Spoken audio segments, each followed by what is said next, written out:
Hi hello ನಮಸ್ತೆ, welcome to ಸಾಕ್ಷ್ಯ media YouTube channel. So Gruhalakshmi ಯೋಜನೆಯ ಫಲಾನುಭವಿಗಳಿಗೆ ಒಂದು ಬಿಗ್ ಬ್ರೇಕಿಂಗ್ ನ್ಯೂಸ್ ಒಂದು ಬಂದಿದೆ. ಹೌದು, ಇನ್ಮುಂದೆ ನಿಮಗೆ ಗೃಹಲಕ್ಷ್ಮಿ ಯೋಜನೆ 2,000 ಹಣ ನಿಮ್ಮೊಂದು ಖಾತೆಗಳಿಗೆ ಇದೀಗ ಬರಬೇಕು ಅಂತಂದರೆ ಈ ಒಂದು ಪತ್ರ ಇದೀಗ ಕಡ್ಡಾಯವಾಗಿರುತ್ತೆ. ಆ್ಯಂಡ್ ಇದರ ಬಗ್ಗೆ ಇದೀಗ ಮುಖ್ಯಮಂತ್ರಿ ಸಿದ್ದರಾಮಯ್ಯರವರ ಒಂದು ಸ್ಪಷ್ಟನೆಯೊಂದನ್ನು ನೀಡಿದ್ದಾರೆ.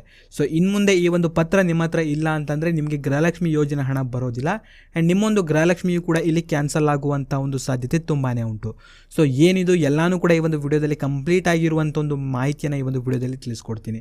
ಸೊ ವಿಡಿಯೋನ ನೀವು ಎಲ್ಲಿಯೂ ಕೂಡ ಸ್ಕಿಪ್ ಮಾಡದಂತೆ ಪೂರ್ತಿಯಾಗಿ ನೋಡ್ರಿ. ಆ್ಯಂಡ್ ವಿಡಿಯೋನ ನೀವು ಲೈಕ್ ಮಾಡ್ಕೊಳ್ರಿ. ಚಾನಲ್ ಇನ್ನೂ ಕೂಡ ಸಬ್ಸ್ಕ್ರೈಬ್ ಮಾಡದೆ ನೋಡ್ತಾ ಇದ್ರೆ ಈ ಕೂಡಲೇ ಸಬ್ಸ್ಕ್ರೈಬ್ ಮಾಡ್ಕೊಂಡು ಸಪೋರ್ಟ್ ಮಾಡಿರಿ. ಸೊ ಬನ್ನಿ ವಿಡಿಯೋನ ಶುರು ಮಾಡುವ.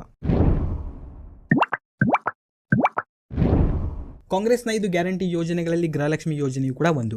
ಈ ಒಂದು ಯೋಜನೆಯ ಮೂಲಕ ಮನೆ ಯಜಮಾನಿಯ ಖಾತೆಗೆ ಪ್ರತಿ ತಿಂಗಳು ಇಲ್ಲಿ 2,000 ರೂಪಾಯಿಗಳು ಸಿಗ್ತಾ ಹೋಗುತ್ತೆ. ಇಲ್ಲಿಯವರೆಗೆ ಟೋಟಲ್ ಆಗಿ 24ನೇ ಕಂತಿನವರೆಗೂ ಕೂಡ ಗೃಹಲಕ್ಷ್ಮಿ ಯೋಜನೆ ಹಣವನ್ನು ನೀಡಲಾಗಿತ್ತು. ಅಂದರೆ ಟೋಟಲ್ ಆಗಿ 48,000 ರೂಪಾಯಿಗಳು ಈ ಒಂದು ಯೋಜನೆಯ ಮೂಲಕ ಗೃಹಲಕ್ಷ್ಮಿ ಯೋಜನೆ ಫಲಾನುಭವಿಗಳ ಖಾತೆಗಳಿಗೆ ಜಮೆಯಾಗಿದೆ. ಸೊ ಇವಾಗ ಬರಬೇಕಾಗಿರೋದು 25 ಹಾಗೂ 26ನೇ ಕಂತಿನ ಒಂದು ಹಣ. ಸೊ ಈ ಒಂದು ಹಣ ಬಂದ್ಬಿಟ್ಟು ಇದೀಗ ಫೆಬ್ರವರಿ ತಿಂಗಳಿನಲ್ಲಿ ಇದೀಗ ಬರಲಿದೆ ಅಂತ ಒಂದು ಮಾಹಿತಿ ಕೂಡ ತಿಳಿದು ಬಂದಿದೆ. ಇನ್ನು ರಾಜ್ಯದಲ್ಲಿ ಒಟ್ಟಾರೆಯಾಗಿ 28% ಜನರಿಗೆ ಮಾತ್ರ ಇದೀಗ 25ನೇ ಕಂತಿನ ಒಂದು ಹಣ ಇದೀಗ ಜಮೆಯಾಗಿದೆ.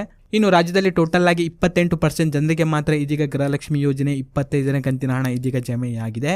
ಸೊ ನಿಮಗೆ ಈ ಒಂದು ಹಣ ಜಮೆಯಾಗಿಲ್ಲ ಅಂತ ಯಾರೂ ಕೂಡ ವರಿಪಡುವಂಥ ಒಂದು ಅವಶ್ಯಕತೆ ಇರೋದಿಲ್ಲ. ಸೊ ಕೆಲವೇ ದಿನಗಳಲ್ಲಿ ಈ ಒಂದು ಹಣ ಬಂದ್ಬಿಟ್ಟು ನಿಮ್ಮೊಂದು ಖಾತೆಗಳಿಗೂ ಕೂಡ ಇದೀಗ ಜಮೆಯಾಗೇ ಆಗುತ್ತೆ.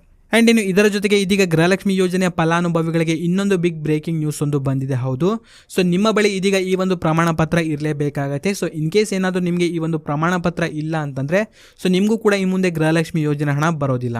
ಸೊ ಏನಿದೆ ಎಂಬುದನ್ನು ಇಲ್ಲಿ ನೋಡ್ತಾ ಹೋದರೆ ಜೀವಿತ ಪ್ರಮಾಣ ಪತ್ರ ಅಂತಂದರೆ ಲೈಫ್ ಸರ್ಟಿಫಿಕೇಟ್ ನಿಮ್ಮ ಬಳಿ ಇರಲೇಬೇಕಾಗತ್ತೆ. ಆ್ಯಂಡ್ ನಿಮಗೂ ಕೂಡ ಗೊತ್ತಿರುತ್ತೆ, ಸರ್ಕಾರಿ ನಿವೃತ್ತ ನೌಕರರಿಗೆ ಪ್ರತಿ ತಿಂಗಳು ಇಲ್ಲಿ ಪಿಂಚಣಿಗಳು ಸಿಗ್ತಾ ಹೋಗುತ್ತೆ. ಇನ್ನು ಪ್ರತಿ ವರ್ಷ ಅವರು ನವೆಂಬರ್ ತಿಂಗಳಿನಲ್ಲಿ ಅವರ ಒಂದು ಬ್ಯಾಂಕ್ಗೆ ಹೋಗ್ಬಿಟ್ಟು ತಾವು ಬದುಕಿದ್ದೇವೆ ಅಂತ ಒಂದು ಹೆಬ್ಬಟ್ಟನ್ನು ಒತ್ತುವ ಮೂಲಕ ಬ್ಯಾಂಕ್ನಿಂದ ಅವರು ಲೈಫ್ ಸರ್ಟಿಫಿಕೇಟ್ ಅನ್ನು ಕೂಡ ಪಡೆದುಕೊಳ್ಬೇಕಾಗತ್ತೆ. ಸೊ ಅದೇ ಮಾದರಿಯಲ್ಲಿ ಇದೀಗ ಗೃಹಲಕ್ಷ್ಮಿ ಯೋಜನೆ ಫಲಾನುಭವಿಗಳಿಗೆ ಸೊ ನೀವುಗಳು ಕೂಡ ಇದೀಗ ಪ್ರತಿ ವರ್ಷ ಇಲ್ಲಿ ಲೈಫ್ ಸರ್ಟಿಫಿಕೇಟ್ ತಗೊಳ್ಬೇಕು ಅಂತ ಒಂದು ಆದೇಶವನ್ನು ಇದೀಗ ಮುಖ್ಯಮಂತ್ರಿ ಸಿದ್ದರಾಮಯ್ಯರವರೇ ಹೇಳಿದ್ದಾರೆ. ಯಾಕೆ ಇದನ್ನು ಹೇಳಿದ್ದಾರೆ ಎಂಬುದನ್ನು ಇಲ್ಲಿ ನೋಡ್ತಾ ಹೋದರೆ, ಯೋಜನೆಯ ಫಲಾನುಭವಿಗಳಲ್ಲಿ ಕೆಲವರು ಮರಣ ಹೊಂದಿದ್ರೂ ಕೂಡ ಅವರ ಒಂದು ಬ್ಯಾಂಕ್ ಖಾತೆಗಳಿಗೆ ಪ್ರತಿ ತಿಂಗಳು ಈ ಒಂದು ಗೃಹಲಕ್ಷ್ಮಿ ಯೋಜನೆ ಹಣ ಜಮೆಯಾಗ್ತಾ ಉಂಟು. ಆ್ಯಂಡ್ ಇದನ್ನು ತಪ್ಪಿಸುವ ಸಲುವಾಗಿ ಈ ಒಂದು ಘೋಷಣೆಯೊಂದನ್ನು ಸರ್ಕಾರ ಇದೀಗ ಮಾಡಿದೆ. ಸೊ ಗೃಹಲಕ್ಷ್ಮಿ ಯೋಜನೆ ಹಣ ಇದೀಗ ಮೃತಪಟ್ಟಿರುವವರಿಗೂ ಕೂಡ ಇದೀಗ ಪ್ರತಿ ತಿಂಗಳು ಈ ಒಂದು ಕಂತು ಅವರ ಒಂದು ಖಾತೆಗಳಿಗೆ ಇದೀಗ ಜಮೆಯಾಗ್ತಾ ಉಂಟು. ಸೊ ಇದನ್ನು ತಡೆಗಟ್ಟುವ ಸಲುವಾಗಿ ಈ ಒಂದು ನಿಯಮವೊಂದನ್ನು ಸರ್ಕಾರ ಇದೀಗ ಮಾಡಿದೆ. ಸೊ ನೀವುಗಳು ಕೂಡ ಇದನ್ನು ಪಡ್ಕೊಳ್ಬೇಕಾಗತ್ತೆ. ಇನ್ ಕೇಸ್ ಏನಾದರೂ ನೀವು ಇದನ್ನು ಪಡ್ಕೊಳ್ಳಿಲ್ಲ ಅಂತಂದರೆ ಅಥವಾ ಗೃಹಲಕ್ಷ್ಮಿ ಯೋಜನೆಗೆ ಇದನ್ನು ನೀವು ಅಪ್ಡೇಟ್ ಮಾಡಿಲ್ಲ ಅಂತಂದರೆ ನಿಮ್ಮ ಒಂದು ಗೃಹಲಕ್ಷ್ಮಿ ಯೋಜನೆಯು ಕೂಡ ಕ್ಯಾನ್ಸಲ್ ಆಗುತ್ತೆ. ಆ್ಯಂಡ್ ಪ್ರತಿ ತಿಂಗಳು ಬರಬೇಕಾಗಿರುವಂಥ ಒಂದು ಹಣ ಕೂಡ ನಿಮ್ಮ ಒಂದು ಖಾತೆಗಳಿಗೆ ಬರೋದಿಲ್ಲ. ಆ್ಯಂಡ್ ಇದನ್ನು ಮಾಡಲಿಕ್ಕೆ ಯಾವುದೇ ರೀತಿ ಚಾರ್ಜಸ್ ಇರೋದಿಲ್ಲ. ಸೊ ಇದನ್ನು ಎಲ್ಲಿ ಮಾಡ್ತಾರೆ ಎಂಬುದನ್ನು ಇಲ್ಲಿ ನೋಡ್ತಾ ಹೋದರೆ ನಿಮ್ಮ ಒಂದು ಹತ್ತಿರದ ಗ್ರಾಮ 1 ಕರ್ನಾಟಕವನ್ನು ಅಥವಾ ಬೆಂಗಳೂರು ಕೇಂದ್ರಗಳಿಗೆ ಹೋಗ್ಬಿಟ್ಟು ಇದನ್ನು ನೀವು ಮಾಡಿಸ್ಕೊಳ್ಬೋದು. ಆ್ಯಂಡ್ ಇಲ್ಲ ಅಂತಂದರೆ ನಿಮ್ಮ ಒಂದು ಸಂಬಂಧಪಟ್ಟಂತಹ ಬ್ಯಾಂಕ್ಗಳಿಗೆ ತೆರಳಿ ನಿಮ್ಮ ಒಂದು ಬಯೋಮೆಟ್ರಿಕನ್ನು ನೀಡುವ ಮೂಲಕ ಸೊ ಇದನ್ನು ನೀವು ಕೂಡ ಪಡೆದುಕೊಳ್ಬೋದು. ಆ್ಯಂಡ್ ಇದನ್ನು ನೀವು ಪ್ರತಿ ತಿಂಗಳು ಅಪ್ಡೇಟ್ ಮಾಡೋದು ಇರೋದಿಲ್ಲ. ಸೊ ವರ್ಷಕ್ಕೆ ಒಂದು ಸಲ ನೀವು ಇದನ್ನು ಅಪ್ಡೇಟ್ ಮಾಡಬೇಕಾಗತ್ತೆ. ಅಪ್ಡೇಟ್ ಮಾಡಿದ ಬಳಿಕ ಸೊ ಪ್ರತಿ ತಿಂಗಳು ನಿಮಗೆ ಗೃಹಲಕ್ಷ್ಮಿ ಯೋಜನೆ ಹಣ ಕಂಟಿನ್ಯೂಸ್ಲಿ ಇಲ್ಲಿ ಜಮೆ ಆಗ್ತಾ ಹೋಗುತ್ತೆ. ಸೊ ಇದನ್ನು ಮಾಡಲಿಕ್ಕೆ ಬೇಕಾಗಿರುವಂತಹ ಒಂದೊಂದು ದಾಖಲೆಗಳು ಏನೇನು ಎಂಬುದನ್ನು ಇಲ್ಲಿ ನೋಡ್ತಾ ಹೋದರೆ ಸೊ ನಿಮ್ಮೊಂದು ಆಧಾರ್ ಕಾರ್ಡ್ ಇಲ್ಲಿ ಬೇಕಾಗುತ್ತೆ. ಆ್ಯಂಡ್ ಆಧಾರ್ ಕಾರ್ಡ್ಗೆ ಲಿಂಕ್ ಇರುವಂಥ ಒಂದು ಮೊಬೈಲ್ ನಂಬರ್ ಹಾಗೂ ಬ್ಯಾಂಕ್ ಖಾತೆಯ ಒಂದು ವಿವರವು ಕೂಡ ಬೇಕಾಗುತ್ತೆ. ಸೊ ಎಲ್ಲ ದಾಖಲೆಗಳು ಇತ್ತು ಅಂತಂದರೆ ತುಂಬಾ ಈಸಿಯಾಗಿ ಈ ಒಂದು ಜೀವಿತ ಪ್ರಮಾಣ ಪತ್ರವನ್ನು ನೀವು ಕೂಡ ಪಡೆದುಕೊಳ್ಬೋದು.